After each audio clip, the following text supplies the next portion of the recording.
नमस्कार दोस्तों। यह कहानी अयोध्या धाम की पवित्र भूमि पर होने वाले एक धार्मिक आयोजन से जुड़ी है। एक गांव के दानी व्यक्ति ने अयोध्या में भंडारा करने के लिए घी, तेल और अन्य सामग्री का दान किया था, जिसका उपयोग भंडारे के प्रसाद के निर्माण में होना था। यह दान की गई सामग्री अयोध्या धाम ले जाई जा रही थी, लेकिन रास्ते में कुछ भ्रष्ट पुलिस कर्मियों ने उस ट्रक को रोक लिया और चालक से 5,000 की रिश्वत मांगी। इसके बाद एक ईमानदार व्यक्ति के प्रयासों से उस ट्रक को अयोध्या भेजा गया। यह एक ऐसी घटना की कहानी है कि जिसकी किसी ने कल्पना भी नहीं की थी। आखिरकार वह दान की गई सामग्री कैसे अयोध्या तक पहुंची, यह जानने के लिए कहानी में आगे बढ़ते हैं। लेकिन उससे पहले आपसे एक छोटी सी गुजारिश है कि आप अगर हमारे चैनल पर नए हैं तो कृपया चैनल को सब्सक्राइब और वीडियो को लाइक जरूर कर दें। यह कहानी उत्तर प्रदेश के एक मालीपुर गांव की है, जहां हर साल धार्मिक आयोजन के तहत अयोध्या धाम में भगवान राम के भंडारे के लिए सामग्री भेजी जाती थी।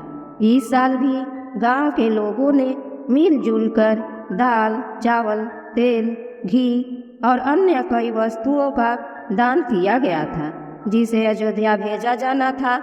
जिस सामग्री को अयोध्या भेजा जाना था, उसकी जिम्मेदारी गांव के सम्मानित और धार्मिक व्यक्ति धनपत जी को सौंपी गई थी। धनपत जी अपने गांव में ईमानदार और धार्मिकता के प्रतीक माने जाते थे और गांव के सभी लोग उन्हें अत्यंत सम्मान की दृष्टि से देखते थे। हर साल की तरह इस साल भी अयोध्या में एक विशाल धार्मिक आयोजन के तहत भंडारे की तैयारियां हो रही थी। अयोध्या धाम का धार्मिक और ऐतिहासिक महत्व अत्यधिक महत्वपूर्ण है, क्योंकि यह स्थान भगवान श्री राम की जन्मभूमि है। यहाँ लाखों श्रद्धालु देश विदेश से हर साल दर्शन के लिए आते हैं और इसी कारण यहाँ बड़े बड़े धार्मिक आयोजन होते रहते हैं। भंडारे के प्रसाद का वितरण भी एक महत्वपूर्ण कार्य माना जाता है, जो श्रद्धालुओं की सेवा में समर्पित होता है। इस बार का आयोजन विशेष रूप से महत्वपूर्ण था, क्योंकि यह एक बड़े पूजा और यज्ञ का आरंभ था। मालीपुर गांव के लोगों ने तय किया कि धनपत जी और उनके मित्र शिव प्रसाद मिलकर इस धार्मिक सामग्री को अयोध्या पहुंचाएंगे। पूरे गांव ने भगवान राम के जयकारों के साथ श्रद्धा से सभी सामग्री ट्रक में लोड कर दी, मानो स्वयं भगवान राम की सेवा में जा रहे हैं। इस यात्रा का उद्देश्य पवित्र था और धनपत जी ने सभी को आश्वस्त किया कि वे इस सामग्री को पूरी सुरक्षा के साथ अयोध्या पहुंचा देंगे। सवेरे होते ही धनपत और उनके साथी शिव प्रसाद ट्रक लेकर अयोध्या के लिए निकल पड़े। गांव से बाहर आते ही रास्ते में फैली हरियाली और शांत वातावरण ने उनके मन को एक अद्भुत शांति का अनुभव कराया। वे सभी भगवान राम का नाम जपते हुए अयोध्या की ओर बढ़ रहे थे। यात्रा लंबी थी, लेकिन धार्मिक उद्देश्य ने उनके आत्मबल को मजबूत बनाए रखा। धनपत और उनके साथी ने गांव से निकलकर काफी दूरी तय कर ली थी। जब वे एक बड़े शहर के किनारे पहुंचे तो उन्हें एक पुलिस चेक पोस्ट नजर आई। धनपत ने चेक पोस्ट देखकर ट्रक की रफ्तार धीमी कर दी। उनके मन में यही विचार था कि यह सामान भगवान श्री राम की नगरी अयोध्या जा रहा है, इसलिए पुलिस वाले उन्हें कुछ नहीं कहेंगे और सामान्य चेकिंग के बाद उन्हें जाने दिया जाएगा। ट्रक रोकने के बाद पुलिस वालों ने धनपत से कुछ नहीं कहा।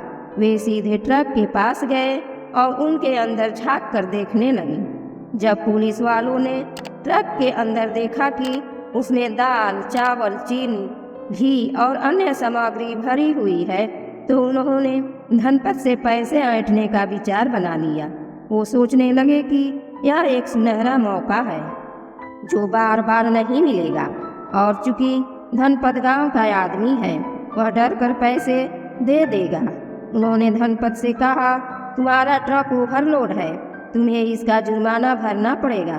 फिर उन्होंने 5,000 की मांग की। यह सुनकर धनपत ने शांतिपूर्वक जवाब दिया, साहब, यह सामान अयोध्या में भंडारे का प्रसाद बनाने के लिए जा रहा है। यह मेरी ट्रक ओवरलोड भी नहीं है, क्या इसका भी जुर्माना भरना पड़े? पुलिस वालों ने धमकी देते हुए कहा, तू पैसे देगा या तुझे हवालात में डाल दें। इस पर धनपत ने विनम्रता से उत्तर दिया, यह सामग्री गांव के लोगों द्वारा दान की गई है और हम इसे भगवान राम के लिए अयोध्या में प्रसाद बनाने के लिए ले जा रहे हैं। मेरे पास इतना पैसा भी नहीं है और मैं रिश्वत देने के सख्त खिलाफ हूँ। धनपत की बातों को अनसुना करते हुए पुलिस वालों ने दबाव बढ़ाते हुए कहा, बिना पैसे दिए तुम्हें यहाँ जाने नहीं देंगे। अगर तुम ऐसे ही नहीं माने तो हमें बड़े साहब को बुलाना पड़ेगा और तुम्हारे ऊपर अवैध कारोबार का झूठा केस दर्ज कर मुकदमा चलाया जाएगा और तेरी जिंदगी जेल में ही बीतेगी। पुलिस वालों की इस धमकी को सुनकर धनपत को साफ समझ में आ गया कि यह सिर्फ सामान्य जांच नहीं है, बल्कि यह रिश्वत और भ्रष्टाचार का मामला है। उनके साथ बैठे साथी शिव प्रसाद भी घबरा गए, क्योंकि अगर वे समय पर अयोध्या नहीं पहुंचे तो गांव वाले उन पर आरोप लगाने लगेंगे और उनका धार्मिक कार्य अधूरा रह जाएगा। धनपत के दोस्त शिव प्रसाद ने घबराते हुए कहा, भाई, थोड़ा पैसा देकर मामला सुलझा लेते हैं। हमें इन भ्रष्टाचारियों के मुंह नहीं लगना चाहिए और हमारा मुख्य उद्देश्य आयोजन को सफल बनाना है। और शिव प्रसाद की बात सुनकर धनपत सोचने लगे, लेकिन उन्होंने जवाब दिया। धनपत ने दृढ़ता से कहा, अगर हम आज इनके सामने झुक गए तो यह लोग हमें हमेशा झुकाते रहेंगे। ईमानदारी और सच्चाई का रास्ता कठिन होता है, लेकिन वही सही रास्ता है। हम किसी भी हाल में रिश्वत नहीं देंगे। यह सुनकर पुलिस वाले और भी भड़क गए और ट्रक को जब्त करने की धमकी दी, मगर धनपत अपने सिद्धांतों पर अडिग रहे। उन्होंने कहा, अगर आपको ट्रक जब्त करना है तो कर लीजिए, मैं मरते दम तक गलत काम के लिए पैसे नहीं दूंगा। हम एक धार्मिक कार्य के लिए जा रहे हैं और इसके लिए कभी भी गलत रास्ता नहीं चुनेंगे। धनपत को इस बात का एहसास हो गया था कि यह लड़ाई सिर्फ उनके ट्रक की नहीं, बल्कि समाज में फैले भ्रष्टाचार के खिलाफ एक बड़ी लड़ाई थी।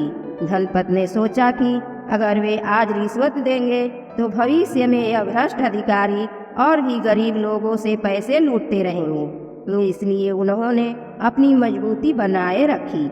इसी दौरान वहाँ कुछ ईमानदार लोग इस विवाद को बारीकी से देख रहे थे। जब विवाद बढ़ने लगा और हद से बाहर निकल गया तो वहाँ मौजूद लोगों ने अपनी चुप्पी तोड़ी और एकत्र होने लगे। उन्होंने देखा कि पुलिस ट्रक को रोककर धनपत से रिश्वत मांग रही है। इसके बाद स्थानीय लोगों ने धनपत का साथ देना शुरू कर दिया और पुलिस वालों पर दबाव बढ़ने लगा था। जैसे ही भीड़ बढ़ती गई और पुलिस वालों के खिलाफ स्थानीय लोगों की नाराजगी बढ़ी, पुलिस भी घबराने लगी। उन्हें महसूस हुआ कि यदि मामला बढ़ा तो उनकी नौकरी खतरे में पड़ सकती है। फिर भी उनके अंदर की लालच खत्म नहीं हो रही थी।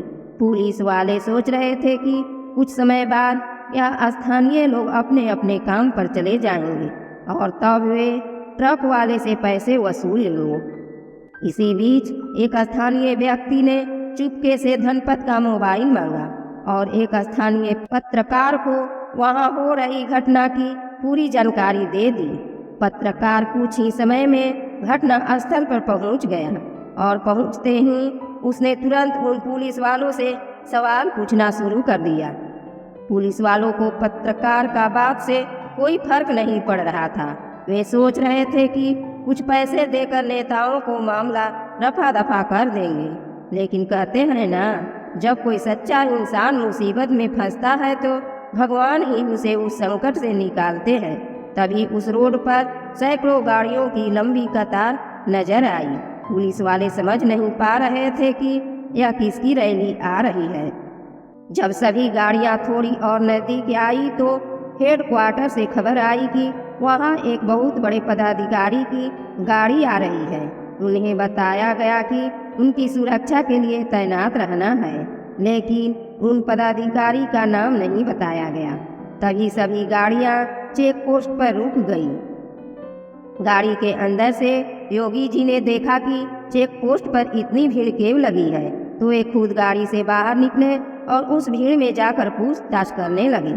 योगी जी को देखकर पुलिस वाले के पसीने छूटने लगे। उन्होंने पूछा, यहाँ यह भीड़ क्यों इकट्ठा हुई है। धनपत ने तुरंत सभी घटनाओं की जानकारी देते हुए कहा, यह लोग मुझसे 5,000 की रिश्वत मांग रहे हैं। धनपत की बात सुनकर योगी जी ने तुरंत अपने सहकर्मियों को आदेश दिया कि मीडिया वाले को तुरंत बुलाया जाए। उनके आदेश के अनुसार मीडिया के लोग मौके पर तुरंत पहुंचे। मीडिया के पहुंचते ही पुलिस वालों की हालत और भी खराब हो गई। एक पत्रकार ने कैमरे के सामने उनसे पूछा, क्या आप लोग इस पवित्र कार्य में रुकावट पैदा कर रहे हैं? क्या आप रिश्वत मांग रहे हैं? पुलिस वालों के पास अब उन सभी सवालों का कोई जवाब नहीं था और वे घबराने लगे। मीडिया के सामने ही योगी जी ने पैर पकड़कर अपनी गलती स्वीकार करने लगे और गिड़गिड़ाने लगे। लेकिन योगी जी ने स्पष्ट शब्दों में कहा, हमारे देश को तुम जैसे भ्रष्टाचारी लोगों की जरूरत नहीं है और तुम लोग इस वर्दी के लायक भी नहीं हो। मीडिया की रिपोर्ट तेजी से फैल गई और मामला उच्च अधिकारियों तक पहुंच गया। अधिकारियों ने तुरंत जांच के आदेश दिए और उन पुलिस वालों का इस्तीफा ले लिया। यह धनपत और उनके साथियों के लिए एक बड़ी जीत थी। इसके बाद योगी जी ने धान की चीजों से भरे ट्रक को सुरक्षा के साथ अयोध्या पहुंचाने का कार्य किया। धनपत की ईमानदारी ने उन पुलिस वालों के आगे झुकने से रोक दिया। कहते हैं, सच्चे मन से किया गया हर काम अपने मंजिल तक पहुंच ही जाता है। और सच में वह ट्रक अयोध्या पहुंच गई। धनपत ने बिना किसी समझौते के सत्य का साथ दिया और अंत में उनकी जीत हुई। अयोध्या पहुंचने पर उन्होंने देखा कि वहाँ एक बहुत बड़ा भंडारा हो रहा था, जिसमें लाखों श्रद्धालु जुट चुके थे। धनपत ने वहाँ भंडारे का आयोजन करने वाली समिति से मुलाकात की और दान की सभी चीजें उन भंडारे के लिए अर्पित कर दी। इसके बाद उन्होंने श्रद्धालुओं के साथ मिलकर प्रसाद का सेवन किया। थाल उठाकर पुण्य का काम करने के बाद धनपत ने गांव लौटते समय पूरे गांव के लिए भगवान का प्रसाद लिया। जब वह गांव पहुंचे तो उनका और उनके साथियों का स्वागत किया गया। उन्होंने सभी के साथ अपनी घटना साझा की और सबने उनकी ईमानदारी और साहस की सराहना की। उन्हें गांव का आदर्श माने जाना लगा और उनकी कहानी गांव वालों के लिए प्रेरणा बन गई। इस घटना ने समाज को एक महत्वपूर्ण संदेश दिया। जब व्यक्ति सत्य और धर्म की राह पर चलता है तो उसे कोई भी हरा नहीं सकता, चाहे समय कितना भी कठिन क्यों न हो। सच्चाई की हमेशा जीत होती है और धनपत की इस ईमानदारी ने गांव का सम्मान बढ़ा दिया। गांव वाले उनकी तारीफ करते नहीं थक रहे थे और उन्हें गांव का आदर्श मानने लगे थे। धनपत की सच्चाई और साहस की कहानी पूरे इलाके में फैल गई। उनकी इस जीत ने गांव में एक नई जागरूकता फैला दी और गांव के लोग भ्रष्टाचार के खिलाफ खड़े हो गए थे और उन्होंने यह तय किया कि वे कभी भी गलत तरीके से समझौता नहीं करेंगे। धनपत अब सिर्फ धार्मिक कार्यों में ही नहीं बल्कि सामाजिक कामों में भी सक्रिय रहने लगे। उन्होंने अपने गांव में शिक्षा, स्वच्छता और स्वास्थ्य के क्षेत्रों में भी काम किया। धनपत के प्रयासों के परिणाम स्वरूप गांव में भंडारे का आयोजन किया गया। भंडारे में मुख्य अतिथि के रूप में योगी जी को बुलाया गया। भंडारे के दिन जब योगी जी वहां पहुंचे तो उन्होंने पूछा कि गांव के सभी लोगों की उपस्थिति देखकर बहुत खुश हुए, क्योंकि इतने बड़े पदाधिकारी उनके छोटे से गांव में आए थे। योगी जी ने उस गांव के विकास के लिए कई योजनाएं बनाई और तुरंत अपने कर्मचारियों को सक्रिय कर दिया। भंडारा संपन्न होने के बाद उन्हें बहुत इज्जत और सम्मान के साथ विदा किया गया। इसके परिणाम स्वरूप धनपत के गांव का विकास तीव्र गति से बढ़ने लगा। धनपत की ईमानदारी ने उनके गांव में एक बड़ा परिवर्तन लाया, जो आसपास के गांव वालों के लिए एक मिसाल बन गया। लोग उनकी ईमानदारी की कहानी सुनकर प्रेरित होते और अपने जीवन में सत्य का पालन करने की कोशिश करने लगे। धनपत ने समाज और धर्म के प्रति योगदान दिया, वह अमूल्य था। उन्होंने हमेशा सत्य और धर्म का साथ दिया, चाहे परिस्थिति कितनी भी कठिन क्यों ना हो। यह घटना समाज के लिए एक महत्वपूर्ण संदेश छोड़ गई कि सत्य और धर्म की राह पर चलने वाले व्यक्ति को किसी भी कठिनाई से डरने की आवश्यकता नहीं होती है। धनपत की कहानी ने यह साबित किया कि जब व्यक्ति सच्चाई और ईमानदारी के साथ खड़ा होता है तो भगवान भी उनका साथ देते हैं।